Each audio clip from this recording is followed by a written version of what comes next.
मुझे बहुत अच्छा लगा कि एक ऐसा दिन मुकर्रर किया जाए, ऐसा दिन तय किया जाए जिस दिन हम जगजी साहब को और उनके किए गए काम को याद करें। जब कोई आदमी अपनी ज़िंदगी भर काम करके चला जाता है, लोग उसको भूल जाते हैं, लेकिन यहाँ कोई भूला ही नहीं है। जगजी साहब जब थे तो भी हम उनको उतना ही सुनते थे, आज भी उतना ही सुनते हैं। तो वो हमारे बीच हैं, हमारे बीच से गए ही नहीं है। तो जो शख्स इतना ज़्यादा हमारे साथ हो, जिसको हम रोज़ सुनते हो, तो मन में आया कि क्यों ना ये काम हो कि उनके जन्मदिन को गज़ल डे के नाम से मनाया जाए। उसके लिए हरप्रीत जी ने एक बहुत अच्छा कॉन्सेप्ट तैयार किया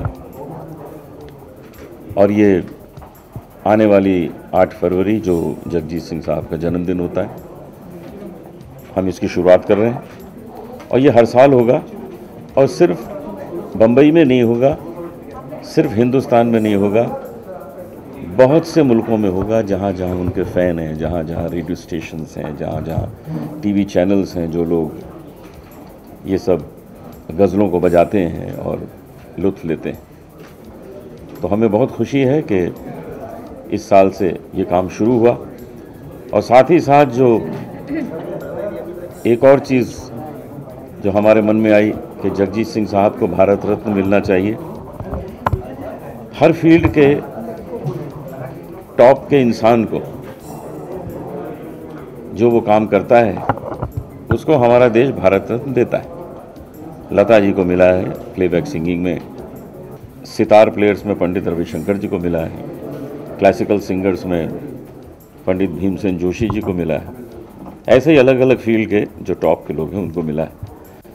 तो गज़ल में जगजीत सिंह को मिलना चाहिए और उसकी कोशिश हम इसी 8 फरवरी से शुरू कर रहे हैं। आज एक गज़ल का हम जिक्र कर रहे थे, मैं और चित्रा जी बैठे बात कर रहे थे कि करीब 40 साल पहले की वो गज़ल है जो उन्होंने रिकॉर्ड की थी कि अब तो घबरा के भी कहते हैं, अब तो घबरा के ये कहते हैं कि मर जाएंगे और मर के भी चैन ना पाया तो किधर जाएंगे। ये बहुत पहले उन्होंने रिकॉर्ड की थी और कमाल की कंपोजिशन है, अभी भी याद आती है तो मज़ा आ जाता है। तो किन किन गज़लों का समावेश होगा इस कॉन्सर्ट में? इसमें कुछ गज़लें मैं गाऊंगा, अभी तय तो मैंने नहीं किया।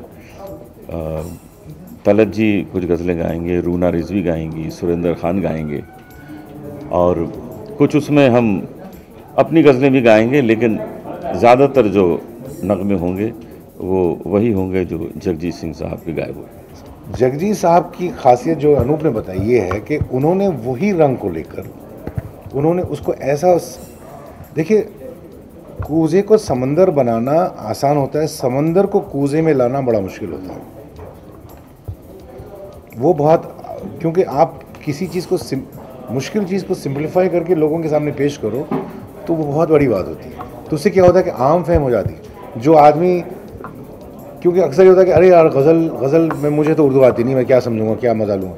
लेकिन जब आप किसी को सुनते हैं, अरे नहीं ये तो बहुत अच्छा लग रहा है, क्योंकि हर इंसान के जिस्म में एक दिल है, उसमें इमोशंस हैं, महसूस करता है, उसको भी इश्क होता है, गम है, उसके गम इश्क सबके साथ चलते हैं। तो जब वो बात दिल को छूती है, जब कोई सिंगर वो ऐसे गा रहा है, ऐसे पेश कर रहा है गज़ल जो सीधा जाकर ऑडियंस में हर एक को लगता है कि ये मेरे दिल को छू रही है, मैं कहीं ना कहीं कनेक्ट कर रहा हूँ, तो वो खासियत होती है और वो उनमें थी। इसका क्रेडिट ये जो गज़ल डे सेलिब्रेट करने का इरादा है, अनुज जी ने जो बताया, ऑन 8 फरवरी जो उनके बर्थ एनिवर्सरी होता है,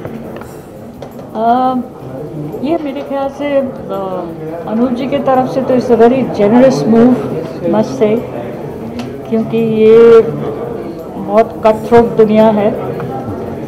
लोग एक म्यूज़िशियन दूसरे म्यूज़िशियन की मदद तो करना नहीं चाहते। वो हमने जगजीत जी में देखा है, बिंदास नए लोगों को तलब भी उसमें है, जिनको सामने लाने में उनका हाथ था।